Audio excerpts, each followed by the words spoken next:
ભગવાન જગન્નાથની 149મી રથયાત્રાની તડામાર તૈયારીઓ શરૂ છે। સરસપુર મોસાળમાં ભગવાનના ભવ્ય મામેરાના દર્શન યોજાયા।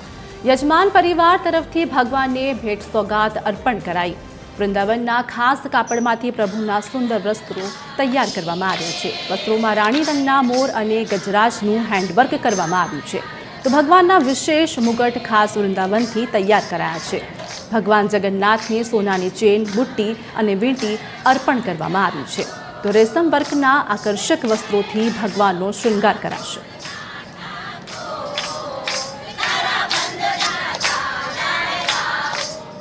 જગન્નાથની 149મી રથયાત્રાની તડામાર તૈયારીઓ હવે ચાલી રહી છે અને આખરી ઓપ આપવામાં આવી રહ્યું છે। તે પૂર્વે ભગવાનના મામેરાના દર્શનનું આયોજન સરસપુર ખાતે કરવામાં આવ્યું છે। યજમાન પરિવાર દ્વારા ભગવાનનું સુંદર મજાનું મામેરું છે તે અર્પણ કરવામાં આવે છે। ત્યારે જોઈ શકાય છે કે આ વર્ષે સુંદર મજાના અલંકારો, આભૂષણો તૈયાર કરવામાં આવ્યા છે। ભગવાનના જે મુગટ છે ખાસ વૃંદાવનથી તૈયાર કરવામાં આવ્યા છે, જેની અંદર મોરની ઝાંખી જે છે તે કરવામાં આવી રહી છે। મોર પંખનો પણ ઉપયોગ તેની અંદર કરવામાં આવ્યો છે અને આ જે પરિવાર છે, દવે પરિવાર, તેમના દ્વારા આખું મામેરું છે તે તૈયાર કરવામાં આવ્યું છે।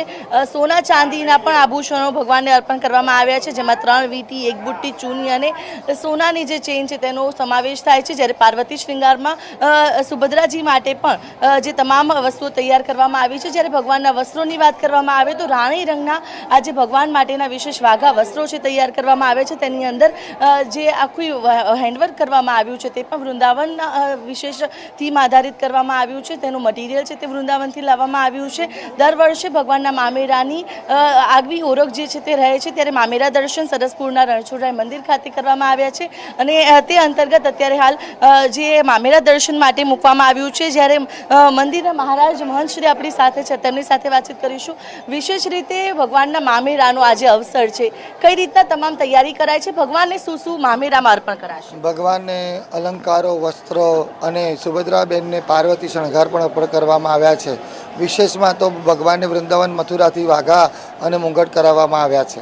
અચ્છા, આજે મામેરા દર્શન છે, ત્યારબાદ ક્યારે ભગવાનને મામેરું મંદિર ખાતે મોકલવામાં આવશે અને કેટલું મહત્વ મામેરાનું આ આખી પર્વની અંદર રહે છે? જેમ આપણે સંસારની અંદર દીકરીને મામેરું કરીએ, કુંવરબાઈના મામેરા ભરવા જેમ ભગવાન આવ્યો હતો, એમ આપણે તો કુંવરબાઈના મામેરા ભરવા ભગવાન આવ્યો હતો, પણ આપણે બધા ભક્તો થઈને ભગવાનને મામેરું અર્પણ કરીએ છીએ અષાઢી બીજના દિવસે, અને પછી અષાઢી બીજ ગયા પછી મંદિરે જઈને આ મામેરું અર્પણ કરવામાં આવે છે। બિલકુલ, એટલે કે આ મામેરું છે જે આખું તૈયાર કરવામાં આવે છે, યજમાન પરિવાર જે છે તે આખું મામેરું તૈયાર કરે છે અને જે રીતે કોઈ દીકરીનું મામેરું જે રીતે પરિવાર કરતો હોય છે તે જ રીતે તમામ બાબતોની તકેદારીની સાથે ભગવાનનું મામેરું છે તે અર્પણ કરવામાં આવે છે। જે મોટા હાર છે તે ચાંદીમાંથી બનાવવામાં આવે છે અને જે ભગવાનને જે સોના ચાંદીના આભૂષણો પણ ક્યાંક અર્પણ કરવામાં આવે છે। એટલે કે જે આ રથયાત્રાના અલગ અલગ રંગો હોય છે, રથયાત્રાના પર્વની દરેક વિશેષતાઓ રહેલી હોય છે અને તેમાંની જ એક વિશેષતા હોય છે ભગવાનના મામેરાનો અવસર અને મામેરા જે છે તેનું આજે દર્શનનું આયોજન કરવામાં આવ્યું છે। ભગવાનને શું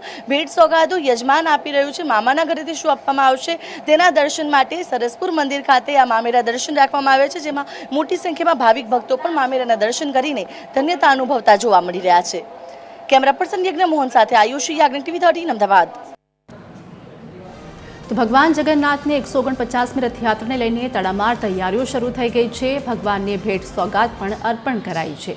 વૃંદાવનમાં ખાસ કાપડમાંથી પ્રભુના સુંદર વસ્ત્રો તૈયાર કરવામાં આવ્યા છે અને આ સાથે જ વસ્ત્રોમાં રાણી રંગના મોર અને ગજરાજનું હેન્ડવર્ક પણ કરવામાં આવ્યું છે। ભગવાન જગન્નાથનું મોંઘેરું મામેરું તૈયાર થઈ ચૂક્યું છે, જેના દર્શનનું આજે પર્વ છે। ભગવાનના મામેરા દર્શનનું આયોજન સરસપુર રણછોડરાય મંદિર ખાતે કરવામાં આવ્યું છે।